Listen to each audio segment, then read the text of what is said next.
জাতীয় মর্যাদা আর গৌরবের আবহে অনুষ্ঠিত হলো দেশের দ্বিতীয় সর্বোচ্চ বেসামরিক সম্মাননা ২১শে পদক ২০২৬ প্রদান অনুষ্ঠান।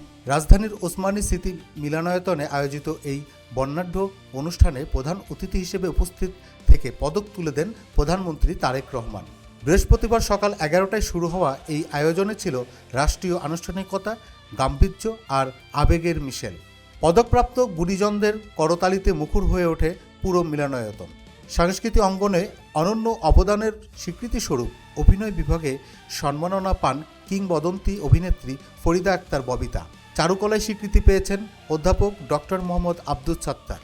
স্থাপত্যে পুরস্কৃত হয়েছেন আন্তর্জাতিক খ্যাতিসম্পন্ন স্থপতি মেরিনা তাবাসসুম। সঙ্গীতে মরণোত্তর সম্মাননা প্রদান করা হয় ব্যান্ড সঙ্গীতের আইকন আয়ুব বাচ্চুকে। তার পক্ষে পদক গ্রহণ করেন পরিবারের সদস্যরা। এ সময় উপস্থিতদের মাঝে তৈরি হয় আবেগঘন পরিবেশ। নৃত্যে স্বীকৃতি পেয়েছেন অর্থি আহমেদ এবং পালাগানে সম্মানিত হয়েছেন ইসলাম উদ্দিন পালাকার। সাংবাদিকতায় সম্মাননা পেয়েছেন শফিক রেহমান।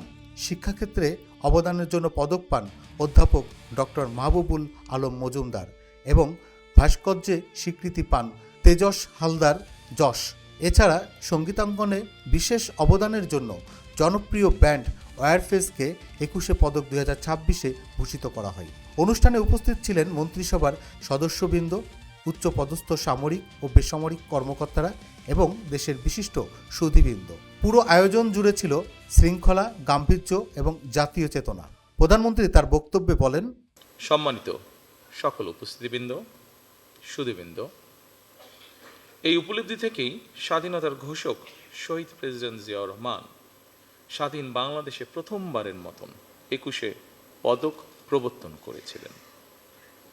এটি শুধু একটি পদকই নয়, বরং এই পদকের মধ্য দিয়ে ৫২ ভাষা আন্দোলন থেকে আজ পর্যন্ত বাংলাদেশের ঐতিহাসিক ঘটনাবলীকে স্মরণে আনার পাশাপাশি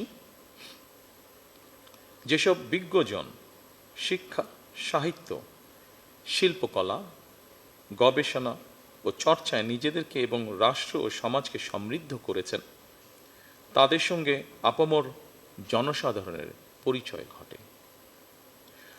শুরুতেই ৩টি বিষয় পুরস্কার প্রদানের মাধ্যমে ১৯৭৬ সালে রাষ্ট্রীয় সম্মাননা পুরস্কার ২১শে পদকের যাত্রা শুরু হলেও বর্তমানে ভাষা আন্দোলন, মুক্তিযুদ্ধ, শিক্ষা, গবেষণা, শিল্পকলা, বিজ্ঞান ও প্রযুক্তি সহ সম্ভবত কমপক্ষে ১২টি ক্ষেত্রে বিশেষ অবদানের জন্য এই সম্মাননা দেওয়া হচ্ছে।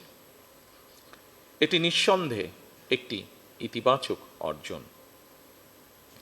জ্ঞান, বিজ্ঞান কিংবা সাহিত্য চর্চার ধারা আরও শানিত এবং বিকশিত হোক, এই প্রত্যাশা করছি আমরা সকলে।